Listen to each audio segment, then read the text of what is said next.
कोलकाता में बरिशा क्लब के दुर्गा पूजा पंडाल का अनोखा अंदाज। भांगेर मां यानी मां विभाजित की थीम बना पंडाल। शरणार्थी संकट और विभाजन के बाद की पीड़ा दिखाई गई। टीएमसी विधायक और सोशल मीडिया स्टार मदन मित्रा ने रचा नया गीत। 265 साल पुरानी राजबाड़ी की गीत पूजा में गाया गीत। नवरात्र के मौके पर खास पूजा में शामिल हुई अभिनेत्री काजोल। मुंबई के नॉर्थ बॉम्बे दुर्गा पूजा समिति की ओर से आयोजित दुर्गोत्सव में पहुंची, मां दुर्गा का आशीर्वाद लिया। तेलंगाना में हैदराबाद मन मोह रही अनूठी सजावट। इको फ्रेंडली मां दुर्गा की 45 फीट ऊंची मूर्ति स्थापित की गई। 22 कलाकारों ने 35 दिनों में बनाई मूर्ति। प्रयागराज में दुर्गा प्रतिमाओं का विसर्जन तालाब के बजाय गंगा जल में होगा। इलाहाबाद हाईकोर्ट ने भी जारी किया आदेश। गंगा नदी के तट पर अस्थायी गड्ढों में किया जाएगा काम। देश में कोयला संकट को लेकर एक्शन में प्रधानमंत्री मोदी। बिजली मंत्री और कोयला मंत्री के साथ बैठक की।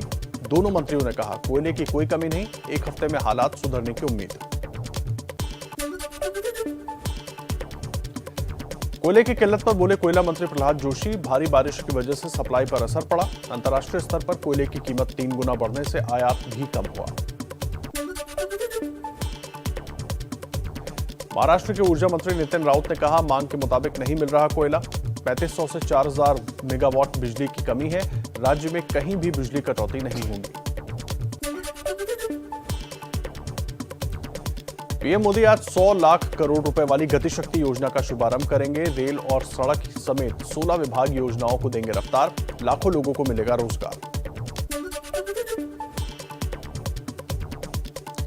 रबी फसलों के मौसम में किसानों को बड़ी राहत। केंद्रीय कैबिनेट ने खाद सब्सिडी के लिए 28,655 करोड़ की मंजूरी दी। सैनिक स्कूल सोसाइटी के तहत खुलेंगे और स्कूल। केंद्रीय कैबिनेट ने 100 प्राइवेट और सरकारी सैनिक स्कूल खोलने की मंजूरी दी। चारा घोटाले का पर्दाफाश करने वाले अमित खरे पीएम मोदी के नए सलाहकार नियुक्त। नई शिक्षा नीति बनाने और डिजिटल मीडिया के बदलाव में भी निभा चुके हैं अहम भूमिका। प्रधानमंत्री मोदी का राष्ट्रीय मानवाधिकार आयोग के स्थापना दिवस पर विपक्ष पर निशाना। कहा कुछ लोग एक ही घटना पर मानवाधिकार हनन देखते हैं। आतंकवाद और अफगानिस्तान के मुद्दे पर G20 शिखर सम्मेलन में बोले पीएम मोदी। अफगान की धरती का इस्तेमाल आतंकवाद के लिए ना हो। अफगानिस्तान के हालात से हर भारतीय दुखी। तो लगातार देश में आतंकी घटनाएं बढ़ रही हैं। ऐसे में सुरक्षा बलों की तरफ से भी कार्रवाई की जा रही है। इससे जुड़ा हुआ अपडेट आपको देते हैं फटाफट अंदाज में। दिल्ली से गिरफ्तार आतंकी मोहम्मद अशरफ को पटियाला हाउस कोर्ट में पेश किया गया। कोर्ट ने पाकिस्तानी आतंकी को 14 दिन की पुलिस रिमांड पर भेजा। दिल्ली को दहलाने की साजिश नाकाम। पुलिस ने लक्ष्मीनगर से पाकिस्तानी आतंकी मोहम्मद अशरफ को गिरफ्तार किया। AK-47 और ग्रेनेड बरामद। फर्जी आईडी बनाकर 10 साल से दिल्ली में रह रहा था। दिल्ली पुलिस के मुताबिक बांग्लादेश के रास्ते सिलीगुड़ी से भारत में आया था आतंकी मोहम्मद अशरफ उर्फ नूरी। स्लीपर सेल की तरह काम कर रहा था। कई आतंकी गतिविधियों में भी शामिल था। जम्मू कश्मीर के पुंछ मुठभेड़ में शहीद 5 जवानों का पार्थिव शरीर आज उनके गांव पहुंचेगा। पूरे राजकीय सम्मान के साथ होगा अंतिम संस्कार। जम्मू में सेना ने शहीद साथियों को दिया गार्ड ऑफ ऑनर। पुंछ हमले में शहीद हुए थे 5 जवान। जम्मू कश्मीर में सुरक्षा बलों ने लिया जवानों की शहादत का बदला। कई जगहों पर आतंकियों के खिलाफ बड़ा ऑपरेशन जारी। शोपियां में 5 आतंकी थे। डेरा गली इलाके में आतंकियों पर रॉकेट लॉन्चर से फायरिंग। देश के दुश्मनों के खिलाफ एक्शन में दिखी एनआईए। कश्मीर में आतंकी साजिश से जुड़े 16 ठिकानों पर छापा। जम्मू कश्मीर में बने अवैध हथियारों के लाइसेंस को लेकर सीबीआई के जम्मू कश्मीर, दिल्ली और मध्य प्रदेश में 41 जगहों पर छापे। अहम दस्तावेज और पुरानी करेंसी बरामद।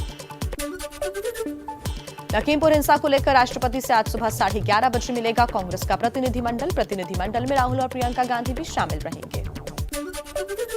लखीमपुर हिंसा में मारे गए किसानों की अंतिम अरदास में उमड़ी भारी भीड़।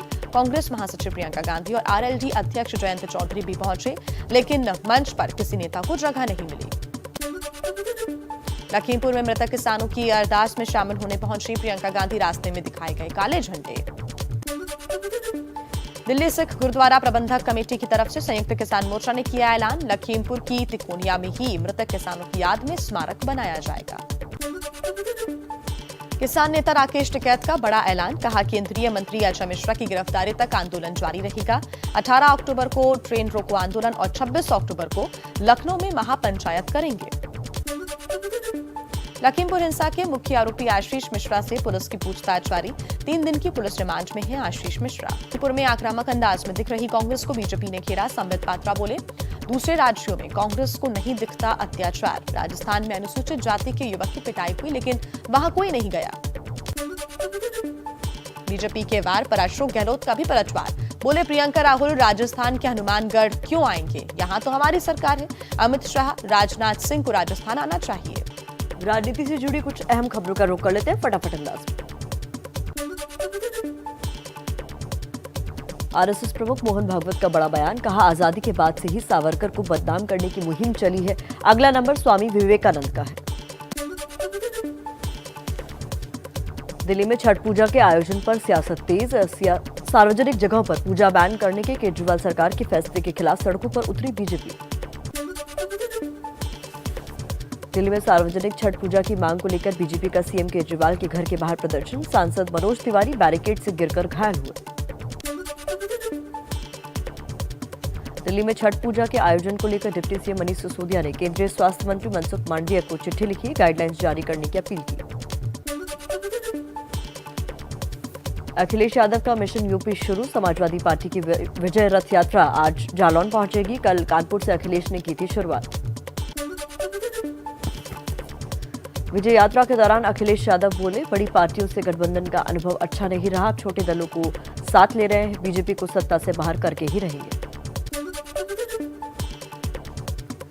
अखिलेश यादव की चुनावी यात्रा पर बीजेपी का निशाना। यूपी सरकार में मंत्री सिद्धार्थनाथ सिंह ने कहा, मुंगेरी लाल के हसीन सपने देख रहे हैं अखिलेश। प्रगतिशील समाजवादी पार्टी के अध्यक्ष शिवपाल यादव का भी चुनाव अभियान शुरू। वृंदावन से रथ यात्रा की शुरुआत की। कहा, जनता इस सरकार से नाखुश, परिवर्तन चाहती है। शिवपाल की रथ यात्रा से कांग्रेस को लग सकता है झटका। शिवपाल यादव की रथ यात्रा में कांग्रेस नेता आचार्य प्रमोद कृष्णन साथ दिखे। कहा, यूपी की तानाशाही सरकार के उखाड़ फेंकने में शिवपाल जी की महत्वपूर्ण भूमिका हो सकती है। पंजाब के कांग्रेस प्रदेश अध्यक्ष नवजोत सिंह सिद्धू केसी वेणुगोपाल और पंजाब के कांग्रेस प्रभारी हरीश रावत से मुलाकात करेंगे। शाम 6 बजे होगी बैठक। 30 अक्टूबर को दिल्ली में बीजेपी किसान मोर्चा की राष्ट्रीय कार्यकारिणी की बैठक। किसानों से जुड़े मुद्दे पर होगी चर्चा। जेपी नड्डा बैठक को करेंगे संबोधित। मुंबई के क्रूज ड्रग्स केस में शाहरुख के बेटे आर्यन खान की जमानत याचिका पर आज सुनवाई। एनसीबी करेगी विरोध। शुक्रवार से आर्थर रोड जेल में बंद है आर्यन। एनसीबी के जोनल डायरेक्टर समीर वानखेड़े कथित जासूसी मामले की जांच होगी। सूत्रों के मुताबिक मुंबई पुलिस कमिश्नर ने दिए जांच के आदेश। वानखेड़े ने जासूसी की शिकायत की थी। गोरखपुर के मनीष गुप्ता हत्याकांड में 2 और पुलिस वाले गिरफ्तार। राहुल दुबे और प्रशांत कुमार को पुलिस ने गिरफ्तार किया। अब तक 4 आरोपी पकड़े गए। देश के 50 करोड़ बच्चों को जल्द लग सकती है कोरोना की वैक्सीन। सब्जेक्ट एक्सपर्ट कमेटी ने 2 साल से 18 साल के बच्चों को कोवैक्सीन लगाने की सिफारिश की। अब डीसीजीआई की मंजूरी का इंतजार। महंगाई के मोर्चे पर बड़ी राहत। सितंबर में खुदरा महंगाई दर गिरकर 4.35% हुई। अगस्त में 5.3% थी महंगाई दर।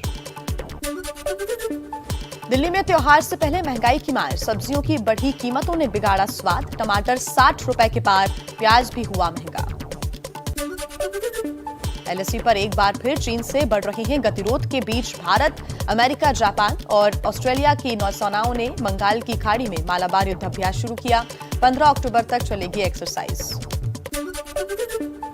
अमेरिका के दौरे पर वित्त मंत्री निर्मला सीतारमण आज G20 समूह के वित्त मंत्रियों और केंद्रीय बैंक के गवर्नरों की बैठक में हिस्सा लेंगी।